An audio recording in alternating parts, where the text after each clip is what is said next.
Well, here I am. I'm back for more. This is going to be a 6-day solo, and it's going to take me up Opeongo and through Big Crow, Lavielle, Dixon, and then of course there's that infamous Dixon Bonfield portage, 5.3 kilometers.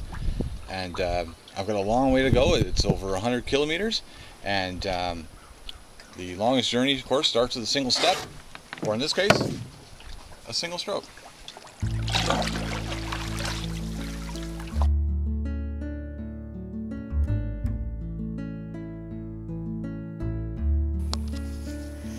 Okay, so map check. Of course, I started here at the access point. I've been hugging the eastern shore all the way up here, and so far I've made it to Bates Island.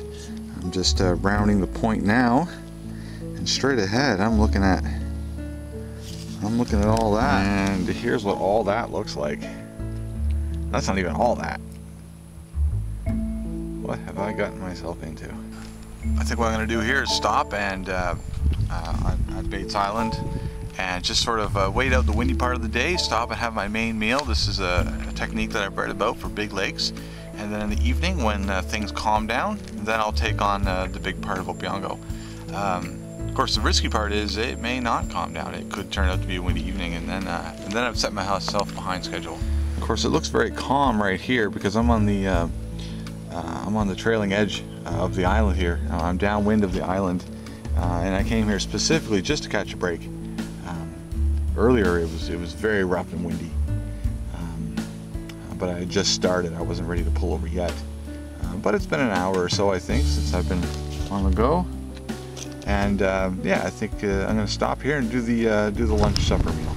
Okay, well, I made my stop and scrambled up this heavily eroded embankment here to get up to the site.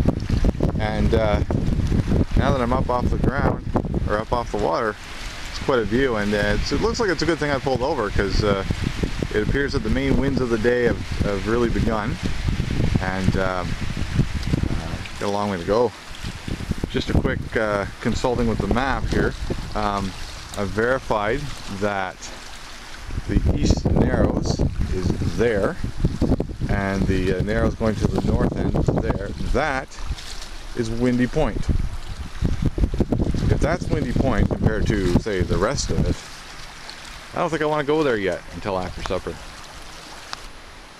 Looks like there used to be some sort of permanent structure here. I got some concrete pourings here, and there's a set of stairs here. Oh, bloody hell. You know, this would have been good to know before I scrambled up that eroded embankment, causing further erosion. I should have put the campsite sign here instead of over there. Oh well, I'm here now.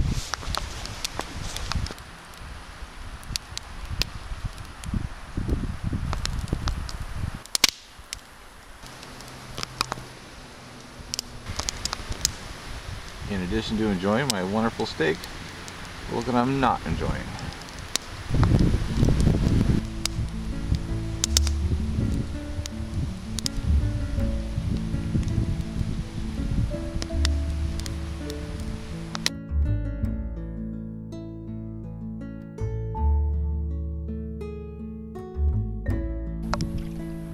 I'm on Windy Point now. So far, it's the calmest bit of water I've seen all day.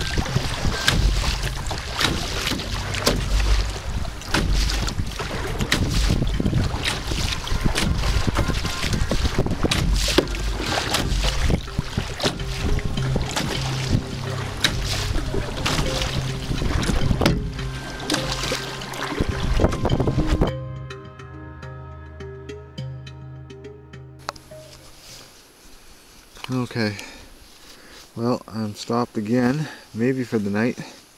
But I had made it all the way up to this point, and then looking at the waves, it was either a kilometer straight across to this island where I intended to camp. I wanted to camp in these islands. Or do I try to do this and then come out? Keep in mind that it's just as rough along here as it is out in the open. It's more dangerous if I tip out here than if I do over here. I tried it anyway. I got almost to the island, and I just ran out of steam, and the waves were huge. And I gave up, and I just kept the canoe pointed perpendicular to the waves, and I let it carry me over here near Bob's Bay, and I've come down into these camps at this campsite right here. I am dead tired, and that took an hour for that to happen. I think I'm done for the night. So anyway, I'm crashing for the night. I don't know, first half of today was great, the second half was just terrible. So I hope for better things tomorrow. Change in weather would be nice.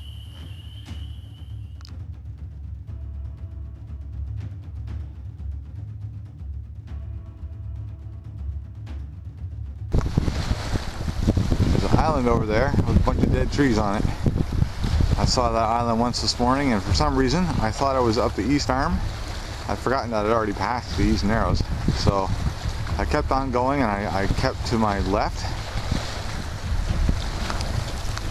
Okay, so last night, like I said, I had gotten blown off course and ended up at this campsite. I came out this morning, and I made my way around here, and I went up to this little island here, and then I thought best thing for me to do would be to head up to the mainland. Now that's when I saw that little island up here, and for some reason I thought I was looking out here. Don't ask me why. So I went on to the west side of Fish Island, thinking I was passing it.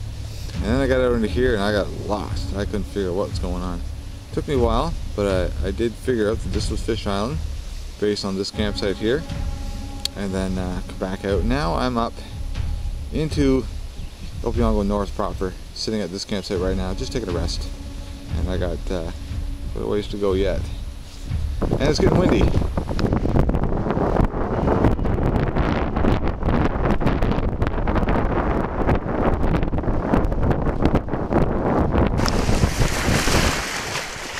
Well, I'm still stopped at this campsite here, watching the waves, watching the wind, and it's only about 9 o'clock in the morning. It's going to be like this all day. I really think I bit off more than I can chew here, and I think what I'm going to do is I'm going to take the next day, well today, get as far south as I can. Maybe camp one more time, maybe flag down the water taxi, I don't know, but I don't think I can do this trip. Maybe if I'd taken a water taxi, up here, and back like a lot of people do, but not me, not today. Damn it.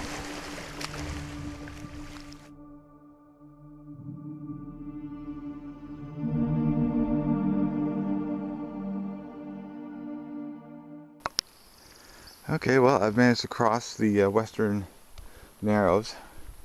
At least here, I'll be able to catch a break from the wind off these trees here. I'll have farther to go, but at least it should be calm.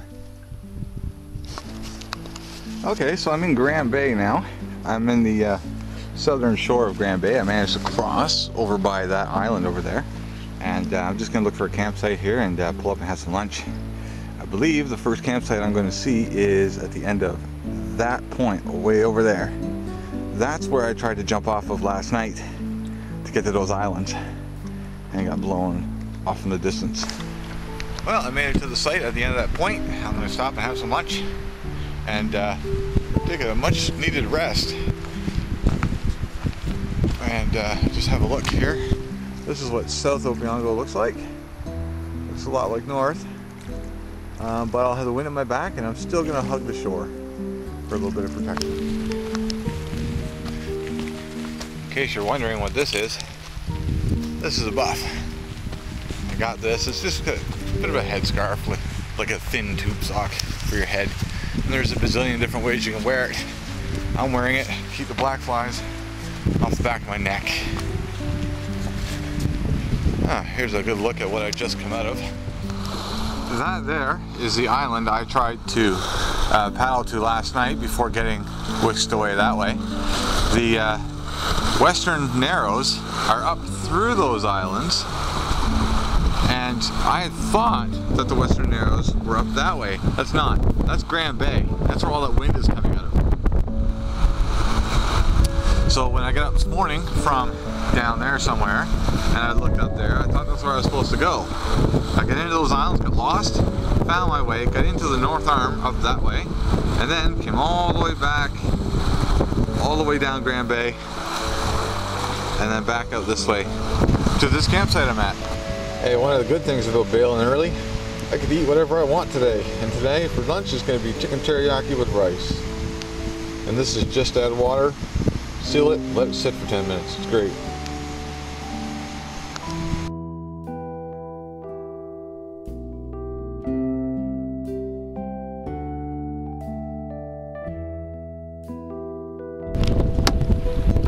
Okay, well, I'm almost back to the access point. There it is over there. It's pretty windy out. Water's pretty rough, but I'm getting almost a free ride. The wind wants me in that direction. I'm just guiding myself a little bit that way so that I don't have to cross that parallel to the waves. But anyway, see you at the AP.